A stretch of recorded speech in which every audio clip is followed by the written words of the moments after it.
So on wrestling news websites and podcasts, it's been said that Anthem, the owners of TNA Wrestling, plan to sell TNA for 30 million, 40 million, possibly $50 million. Some of the rumors have been that WWE will buy it. Other people have said AEW with Tony Khan would buy it. I don't want to see either WWE or AEW buy it, seeing that would pretty much equal the demise of TNA. TNA's been in a working partnership with WWE, and WWE has pretty much buried TNA talent. They were previously in a working relationship with AEW, and AEW buried TNA. So neither AEW or WWE acquiring TNA would be good for TNA. In the realm of the wrestling world, the pro wrestling world, not many promoters or owners or people with money seem to even know what to do with a wrestling company or how to promote it. The McMahons clearly don't have that problem. Vince McMahon would know what to do with TMA. And even Shane McMahon with his Raw Underground idea where they took the ropes out and they had, some of these people shoot fighting on Raw while Shane was running WWE for a short time. He showed he had some innovative concepts and ideas. So for Vince McMahon, who's a billionaire, buying TNA for millions would be nothing to him. And this would be a way to get back and to compete against WWE and or AEW. It would be the ultimate FU to both of them, to both of those companies, and Vince McMahon could come back. Or Shane McMahon by himself or with his father could take TNA over and do something with it. Like I said, I would prefer the McMahons purchase TNA over WWE/TKO and or Tony Khan/AEW. Like, I don't want to see an acquisition. I've seen what Tony Khan has done with Ring of Honor, and Ring of Honor always sucked, but yeah, Tony Khan is a lazy booker. He's a lazy promoter. He doesn't have any good ideas, and he would be the last guy I'd ever want to see purchase TNA.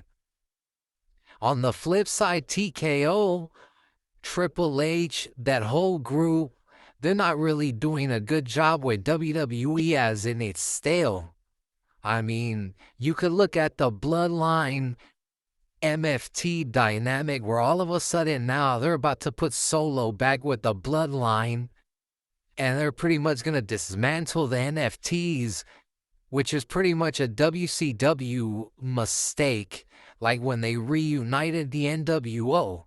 The MFTs and the Bloodline should be kept, two different warring factions. But look, Triple H is too lazy to do that. They rather just bury the MFTs. And that, to me, is crap. Now with TNA, it's a private company. It's not a public company. So let's say Vince McMahon takes it over. Now he has the freedom to do what he wants. Now he has the freedom to do what he did in the Attitude Era. Now you could bring back bra and panties matches. Now you could push the envelope and you don't have to worry about public stockholders or none of that. No one, he would have to answer to no one. TNA would be his. This would be a way to come back to the pro wrestling industry that shut the door on him. And hey, he could make it happen. He could compete with WWE and with AEW. Plus, from what I'm hearing, the AMC TV deal is included in the package with TNA, so that's definitely a plus.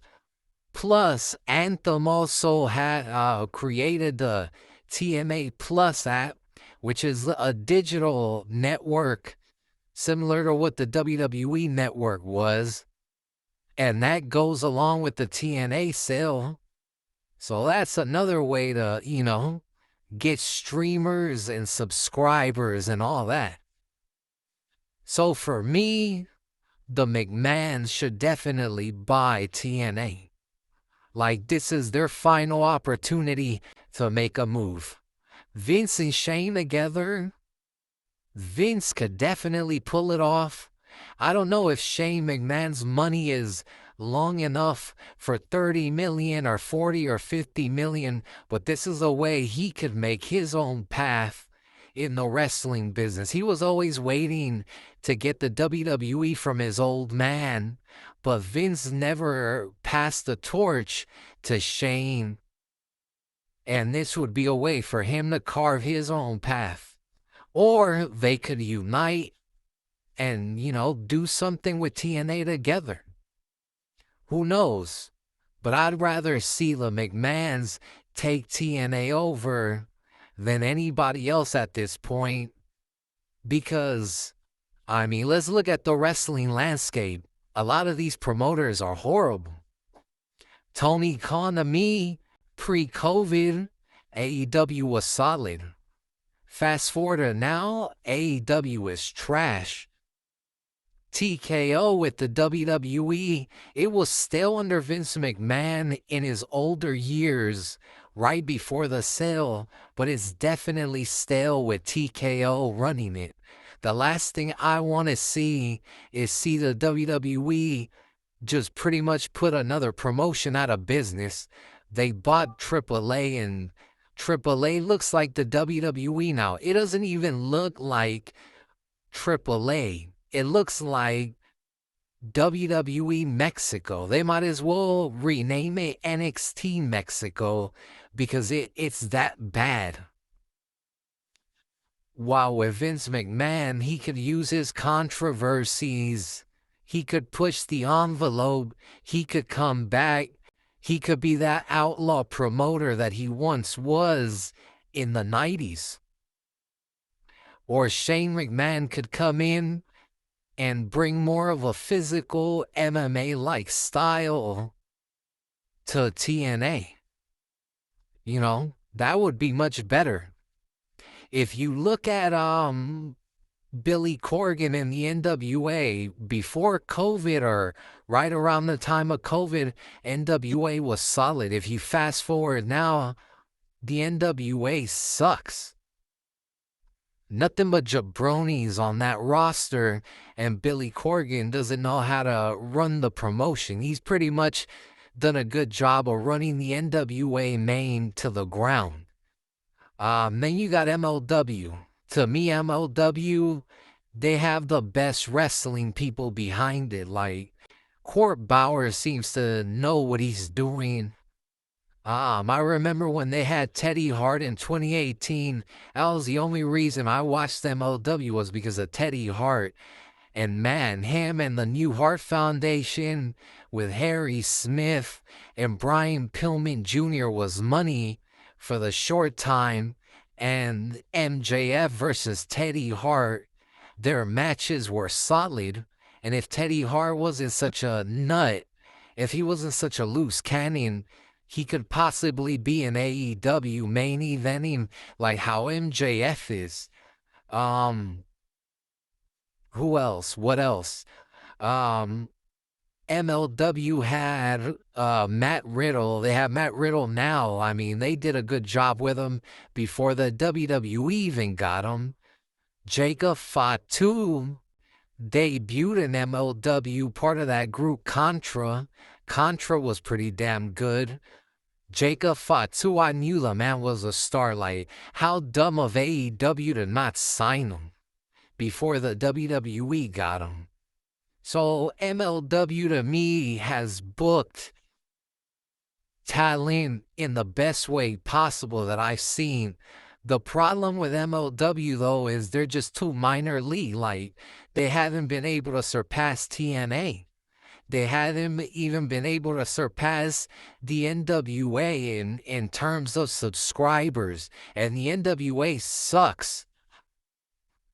So with MLW, it's like, man, they run it good, but promoting wise, I don't know what it is. They just seem to stay minor league. But to me, out of all the promotions, they understand wrestling the most.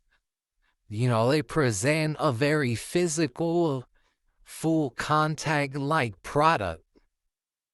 While the WWE is like the Disneyland of wrestling. It's like everything is soft in the WWE now. Well, almost everything.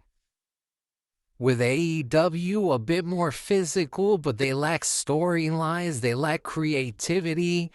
They have a bunch of jabronis that Tony Khan loves hugging. So AEW is like pretty trash.